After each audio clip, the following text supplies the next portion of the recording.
The Morals of Chess by Benjamin Franklin.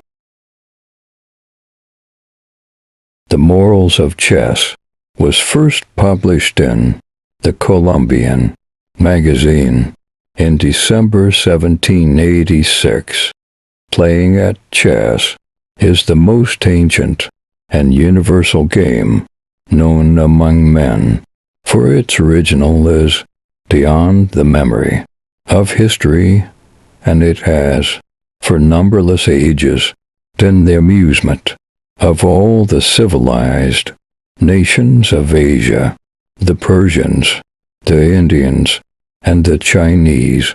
Europe has had it above 1,000 years. The Spaniards have spread it over their part of America, and it begins lately to make its appearance in these northern states. It is so interesting in itself as not to need the view of gain to induce engaging in it, and thence it is never played for money. Those, therefore, who have leisure for such diversions cannot find one that is more innocent, and the following piece, written with a view to correct among a few young friends some little improprieties in the practice of it, shows at the same time that it may, in its effects on the mind, be not merely innocent, but advantageous to the vanquished as well as to the victor. The game of chess is not merely an idle amusement. Several very valuable qualities of the mind, useful in the course of human life, are to be acquired or strengthened by it, so as to become habits, ready on all occasions. For life is a kind of chess in which we have often points to gain, and competitors or adversaries to contend with, and in which there is a vast variety of good and ill events that are, in some degree, the effects of prudence or the want of it. By playing at chess, then, we may learn 1. Foresight, which looks a little into futurity, and considers the consequences that may attend an action, for it is continually occurring to the player, if I move this piece, what will be the advantages of my new situation? What use can my adversary make of it to annoy me? What other moves can I make to support it, and to defend myself from his attacks? 2. Circumspection, which surveys the whole chess board or scene of action, the relations of the several pieces and situations, the dangers they are respectively exposed to, the several possibilities of their aiding each other, the probabilities that the opponent may make this or that move, and attack this or the other piece, and what different means can be used to avoid his stroke or turn its consequences against him. 3. Caution, not to make our moves too hastily. This habit is best acquired by observing strictly the laws of the game, such as, if you touch a piece, you must move it somewhere. If you set it down, you must let it stand.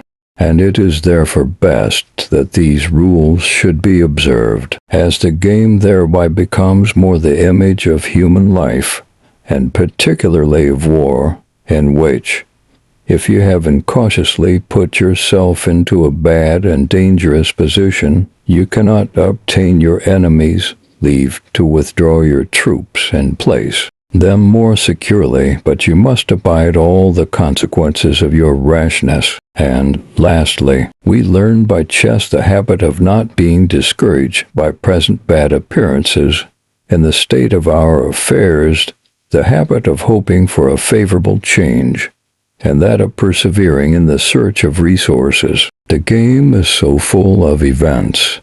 There is such a variety of turns in it. The fortune of it is so subject to sudden vicissitudes, and one so frequently, after long contemplation, discovers the means of extricating one's self from a supposed insurmountable difficulty, that one is encouraged to continue the contest to the last, in hopes of victory by our own skill, or, at least, of giving a stalemate by the negligence of our adversary, and whoever considers what in chess he often sees instances of, that particular pieces of success are apt to produce presumption, and its consequent inattention, by which more is afterwards lost than was gained by the preceding advantage, while misfortunes produce more care and attention, by which the loss may be recovered, will learn not to be too much discouraged by the present success of his adversary, nor to despair of final good fortune upon every little check he receives in the pursuit of it, that we may, therefore, be induced more frequently to choose this beneficial amusement, in preference to others which are not attended with the same advantages.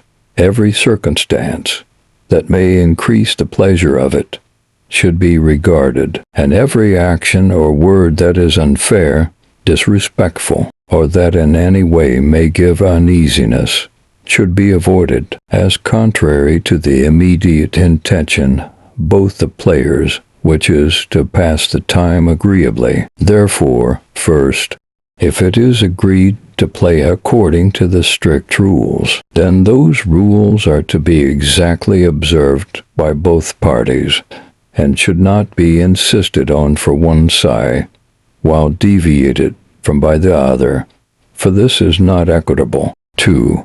If it is agreed not to observe the rules exactly, but one party demands indulgencies, he should then be as willing to allow them to the other. No false move should ever be made to extricate yourself out of a difficulty, or to gain an advantage. There can be no pleasure in playing with a person once detected in such unfair practice. For, if your adversary is long in playing, you ought not to hurry him, or express any uneasiness at his delay. You should not sing, nor whistle, nor look at your watch, nor take up a book to read, nor make a tapping with your feet on the floor, or with your fingers on the table, nor do anything that may disturb his attention, for all these things displease, and they do not show your skill in playing, but your craftiness or your rudeness. 5. You ought not to endeavor to amuse and deceive your adversary by pretending to have made bad moves, and saying you have now lost the game, in order to make him secure and careless, and inattentive to your schemes, for this is fraud and deceit, not skill in the game. 6. You must not, when you have gained a victory, use any triumphing or insulting expression, nor show too much pleasure, but endeavor to console your adversary, and make him less dissatisfied with himself by every kind and civil expression that may be used with truth, such as, "You understand the game better than I, but you are a little inattentive," or "You play too fast," or "You had the best of the game, but something happened to divert your thoughts, and that turned it in my favor." 7. If you are a spectator while others play, observe the most perfect silence. For if you give advice, you offend both parties, him against whom you give it, because it may cause the loss of his game, him in whose favor you give it, because though it be good, and he follows it, he loses the pleasure he might have had, if you had permitted him to think till it occurred to himself. Even after a move or moves, you must not, by replacing the pieces, show how it might have been played better, for that displeases and may occasion disputes or doubts about their true situation. All talking to the players lessens or diverts their attention, and is therefore unpleasant, nor should you give the least hint to either party by any kind of noise or motion. If you do, you are unworthy to be a spectator. If you have a mind to exercise or show your judgment, do it in playing your own game when you have an opportunity, not in criticizing or meddling with or counseling the play of others. Lastly, if the game is not to be played rigorously according to the rules above mentioned, then moderate your desire of victory over your adversary and be pleased with one over yourself. Snatch not eagerly at every advantage offered by his unskillfulness or inattention, but point out to him kindly that by such a move he places or leaves a piece in danger and unsupported, that by another he will put his king in a dangerous situation, and see, by this generous civility so opposite to the unfairness above forbidden, you may indeed happen to lose the game to your opponent, but you will win what is better, his esteem, his respect, and his affection, together with the silent approbation and goodwill of impartial spectators. The Morals of Chess, by Benjamin Franklin,